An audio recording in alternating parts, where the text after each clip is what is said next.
Rising TikTok star Rashad Al-Haddad, also known as the hot Houthi, and the Yemeni Timothy Chalamet, I prefer Tim Houthi Chalamet, has been attracting a sizable fan base by posting videos of himself aboard a cargo ship seized by Iran-backed rebels last year. I only hesitate there because we rarely characterize U.S.-backed efforts by Israel as such. Since the Hamas terrorist attacks on October 7th, Houthi militias have been targeting ships in the Red Sea on the basis that they have an obligation under the Geneva Convention to stop genocide being carried out in Gaza. Now, the ship was hijacked by at least 10 armed Houthis last November. Al-Haddad is one of the individuals who has visited the ship since the takeover. Al-Haddad was recently interviewed about his filming on the Houthi ships and his popularity on popular streamer HASAN PIKER's show. Let's take a look.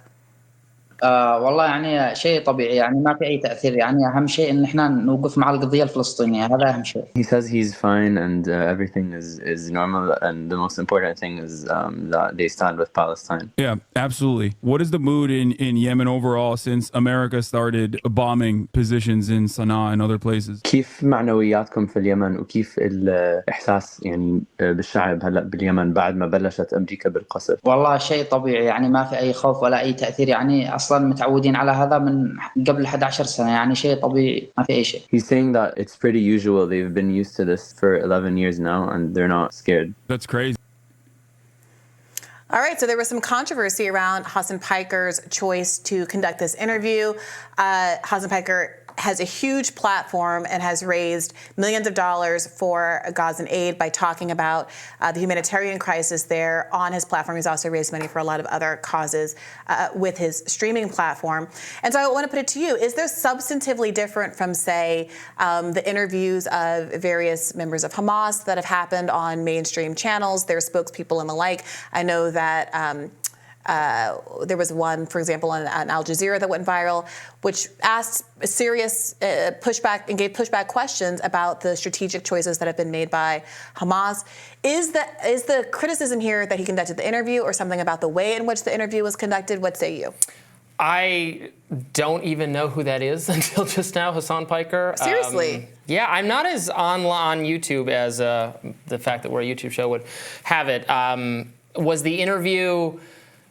Did he push back? Did he? I don't know what. I mean, obviously I don't. Obviously, yeah, it's fine. Journalists should interview people, even very bad people. I don't have any problem with that. But the portraying him, and maybe that's not HASAN PIKER doing that. It's, I don't know, Gen Z or something. The framing of him as the thirsting for him. I find that pretty gross. But people can do whatever they want. I mean, the Houthis have been criticized by Human Rights Watch for recruiting child soldiers. Their slogan, one of their slogans is, I believe, death to the Jews, a curse upon the Jews.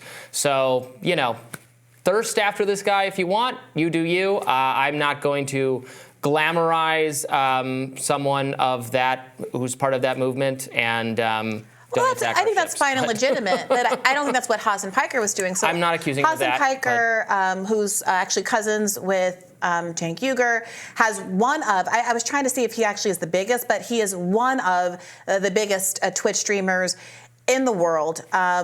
Back in 2020, for example, to give you a scale of this, he had 125,000 live viewers during the presidential debate that year. I mean, the platform is really enormous. And he is a younger, I think he's either a young millennial or an old Gen Zer. I think he's more like a young millennial.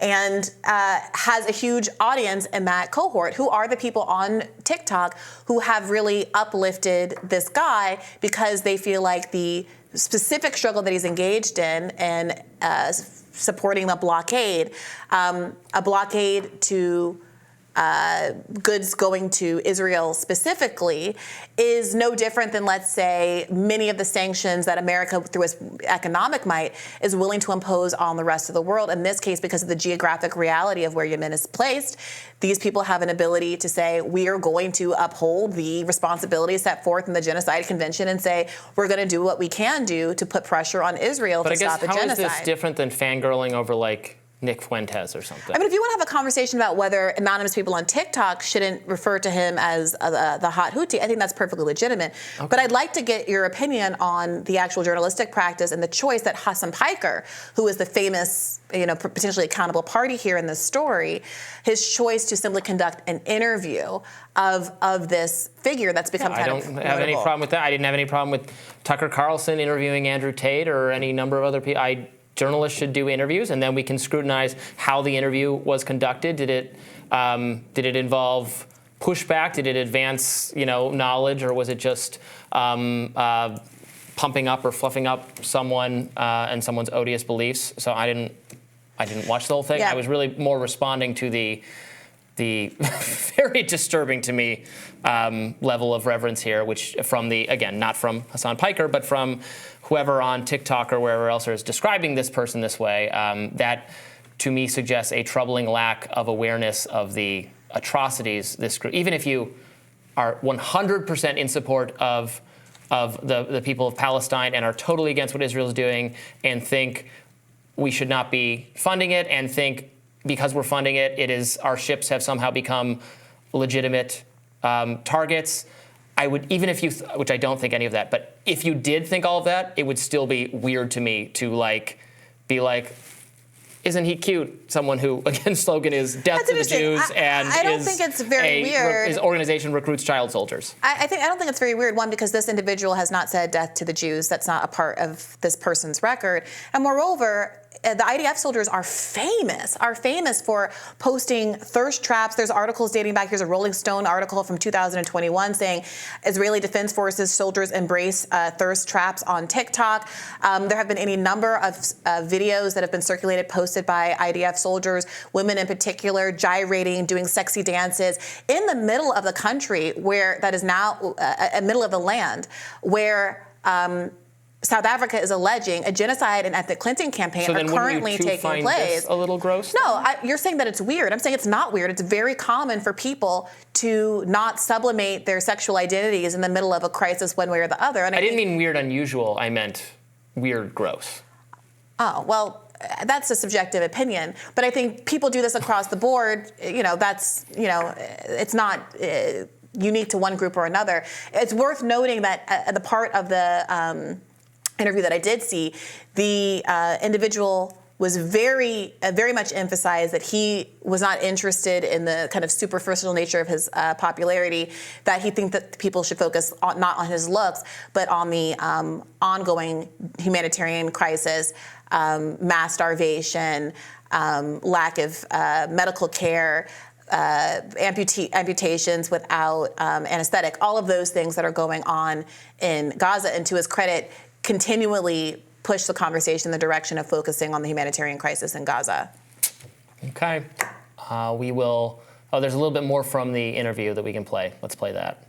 I don't know if he can answer this or not, but as far as the Ansar Allah militancy goes, as far as the standing military goes, I don't know if he is allowed to speak on this. I don't know if he's actually a part of the groups at all or just simply a TikToker. You know what I mean? I don't know how to ask that in the best way possible, though. Yeah, I feel like you can ask it pretty directly. Okay. راشد, حسن بده يسألك أنت يعني منضم لأي من المجموعات، يعني أنت بتعتبر حالك من أنصار الله ولا بتعتبر حالك بس يعني شخصية على التيك توك، ولا يعني بده يعرف شو الرابط بينك وبين أنصار الله؟ طيب بقول لك أنا يمني، كيمني أنا واقف إلى جانب فلسطين. His answer is a Yemeni who stands with Palestine. What led him to go to one of the ships personally? What were some experiences that he had that caused him to want to go? حسن بده يعرف شو هو اللي دفعك على زيارة السفن هاي، وشو التجارب اللي مريت فيها اللي خلتك تهتم بهذا الإشي، وإنه يكون جع بالك إنه تزور هاي السفن. والله أنا أحب المغامرات، وطبعا هذا كل لأجل فلسطين وإن شاء الله